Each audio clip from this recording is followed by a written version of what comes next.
Bom, galera, então dando continuidade ao nosso estudo, como eu já falei em outra oportunidade, a anatomia do aparelho locomotor, ela compreende o estudo de outros sistemas.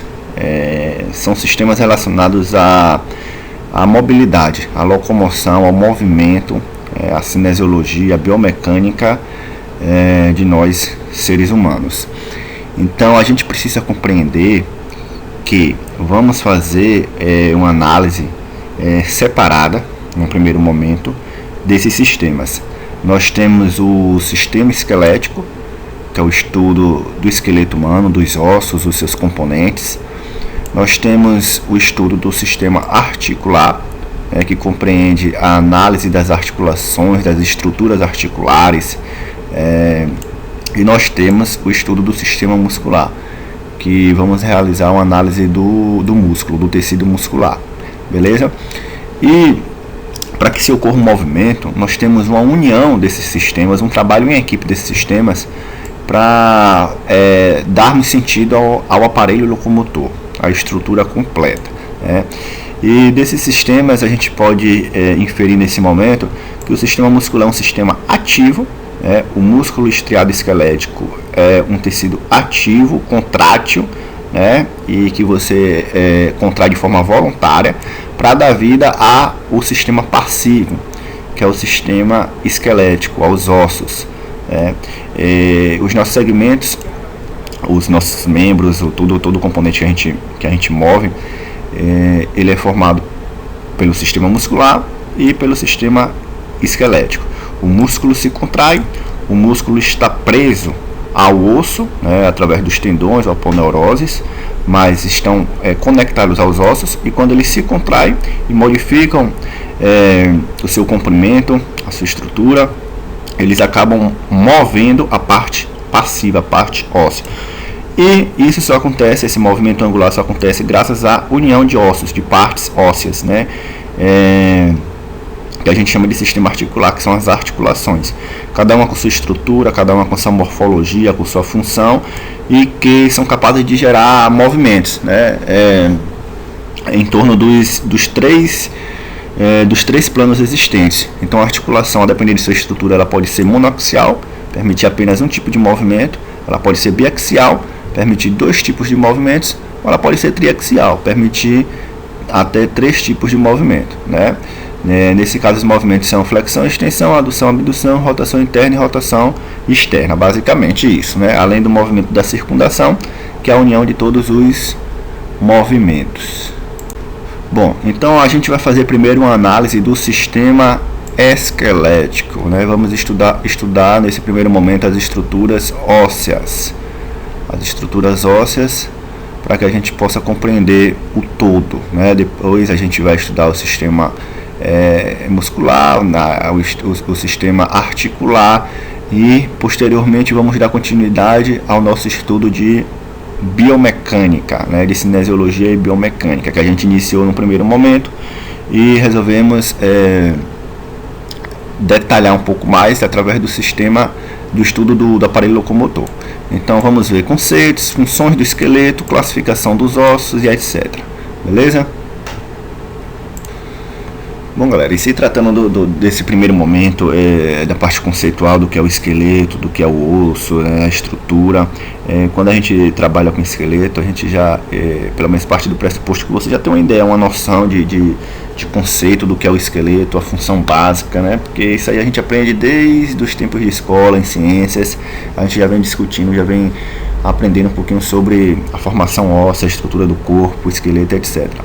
Então o esqueleto nada mais é do que um conjunto de ossos e cartilagens que se unem através de processos articulares para formar o arcabouço, a estrutura geral do corpo humano. E possui também algumas funções básicas, como armazenamento de íons, proteção de órgãos vitais, a própria locomoção, porque o esqueleto também é uma estrutura viva, não é uma estrutura morta. Ele precisa ser nutrido, ele nasce, ele cresce, nasce, mas ele cresce, ele precisa ser nutrido para se desenvolver. Então a gente tem um conceito geral de esqueleto, que foi justamente o que eu passei para vocês, e a gente tem uma ciência que é responsável por estudar esse esqueleto, essas formações ósseas, essas junções ósseas, que a gente chama de osteologia. Então nosso estudo ele vai partir também do conhecimento da osteologia, de muito conteúdo relacionado à osteologia. E então aqui nós temos as funções básicas do nosso esqueleto, né, na nossa estrutura óssea. A função básica, uma das primeiras, é a proteção. Se nós observarmos a própria estrutura do nosso tórax, né, formação com costelas, no osso do externo, fica muito evidente que ali tem uma função protetora para órgãos vitais, coração, pulmões, de um possível trauma, de um possível choque. Isso garante uma proteção maior e a manutenção da nossa vida. A sustentação, o armazenamento de íons, cálcio e fósforo, o sistema de alavancas que a gente já estudou, que é um sistema que acontece graças à parte óssea atuando junto com o sistema muscular.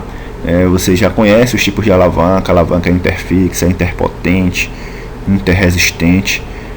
Sabe diferenciar, localizar um eixo, o fulcro, onde está o braço de potência, o braço de resistência. Isso é interessante quando a gente vai fazendo, dando continuidade às nossas análises biomecânicas que fazemos na sala do exercício. E a produção de células sanguíneas é outra função importante do nosso esqueleto. Bom, temos alguns tipos de esqueleto, né? O esqueleto ele não é propriedade exclusiva do ser humano. Praticamente todo animal ele precisa ter esqueleto. O animal vertebrado ele tem esqueleto, mas esse esqueleto ele pode ser articulado ou ele pode ser ossos isolados, desarticulados, ou seja, pode existir uma única parte óssea, pode existir partes ósseas interligadas, né? E aí temos exoesqueletos, que são esqueletos externos. Ele está assim por fora, né? Uma casca por fora da estrutura muscular.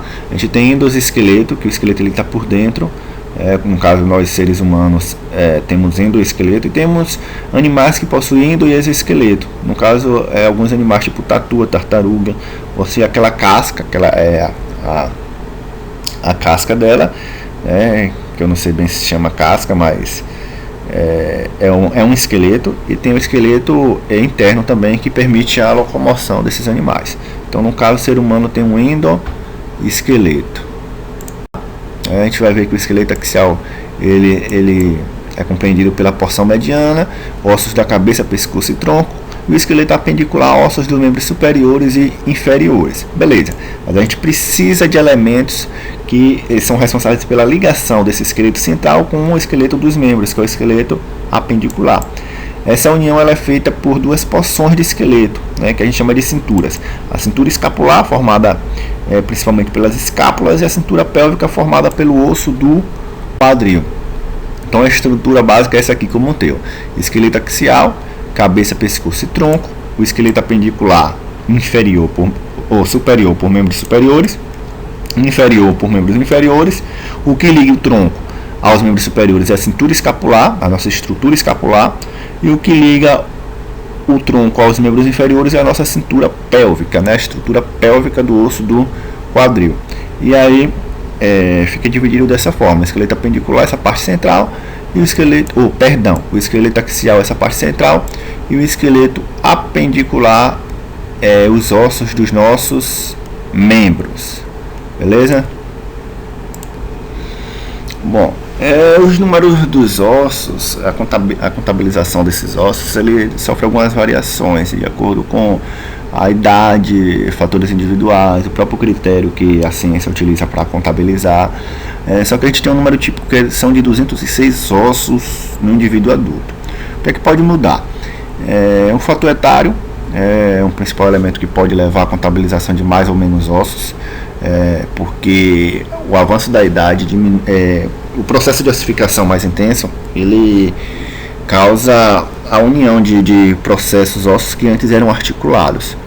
Inclusive critério para identificar a idade de um fóssil pelos arqueólogos a evidência da sutura do processo articular dos ossos do crânio. as suturas, que a coronal, a sagital, que serve para articular os ossos frontais, parietais, occipital, temporal, elas ficam menos evidentes quanto mais velho o indivíduo for. Fatores individuais também acabam colaborando para essa divergência, porque em alguns indivíduos esse processo de ossificação não acontece por completo e os ossos eles permanecem articulados. Então se um osso está com articulação evidente com o outro, ele é articulado evidentemente com o outro, você não pode contabilizar uma única peça. E o critério de contagem, se você considerar ossos sesamoides, alguns ossos sesamoides, os ossículos do ouvido, computando eles ou não. Para quem não lembra, o sesamoide é uma parte óssea que faz parte de um processo articular. Por exemplo, a patela é um osso sesamoide. Está lá junto, formando a articulação do joelho e potencializa o sistema de alavanca, né, que a gente já conhece, esses ossos sesamoides. O corpo que a gente chama de diáfase e um canal medular, por onde o osso ele é alimentado, ele é nutrido. Temporal do crânio, deixa eu ver se eu consigo identificar o osso temporal do crânio completo, ele também não tem uma forma bem definida. A gente tem o osso pneumático, que apresenta uma cavidade, que a gente chama de seio ossinas, que é revestida de mucosa e contém ar. Alguns ossos do crânio são pneumáticos, frontal, maxilar, temporal, o etmóide e o esfenóide. Os ossos ele podem até em algumas situações ter duas classificações morfológicas, beleza? Os ossos sesamoides, como eu já falei anteriormente, são ossos que estão presos a tendões, podem estar presos a tendões ou cápsulas fibrosas, né, que estão presentes em algumas articulações. E o típico que a gente tem é o osso da patela. O osso da patela está preso ali através do tendão patelar, no processo articular do joelho, e ele favorece o processo do sistema de alavanca.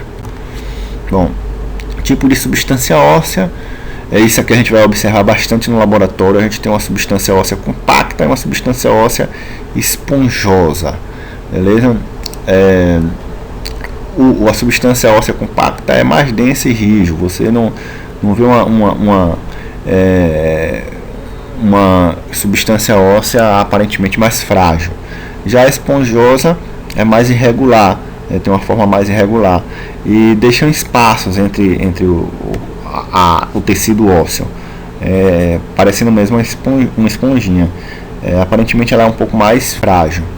Aqui seria tipicamente uma substância óssea esponjosa e aqui a substância óssea compacta, né? Um corte transversal de um osso longo.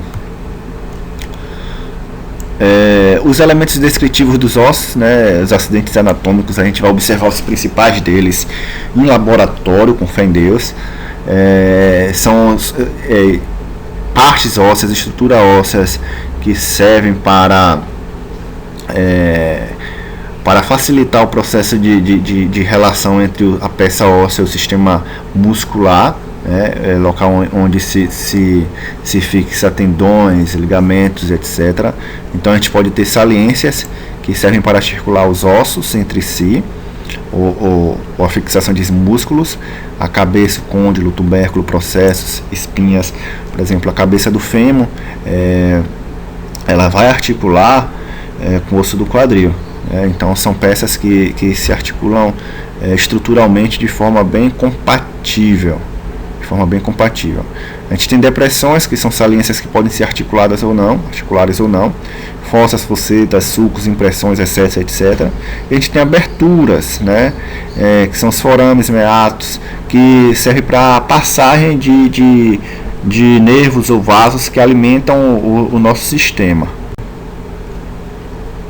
Aqui é um fêmur, que eu mostro os principais acidentes anatômicos dele, a cabeça do fêmur, a fóvea da cabeça do fêmur, que o ligamento femoral se encaixa nele, prende a cabeça do fêmur na face acetabular do quadril, o colo, o epicôndilo lateral, epicôndilo medial, os côndilos medial e lateral. Eu tanto falei dos epicôndilos aqui, que serve como ponto de origem do gastrocnêmio, do músculo da panturrilha, quando eu estava dando o exemplo na sala. a face patelar, onde a patela ela está presente. Isso aqui já é um número. Aí também tem os acidentes que facilitam os processos articulares, a inserção muscular, a tróclea, a fossa olecreana, para facilitar o encaixe com o osso da una. Então todos esses processos aqui são importantes, a gente vai identificar todos em laboratório, saber qual o papel de cada um no conjunto, para que a gente possa dar continuidade à nossa análise biomecânica do movimento.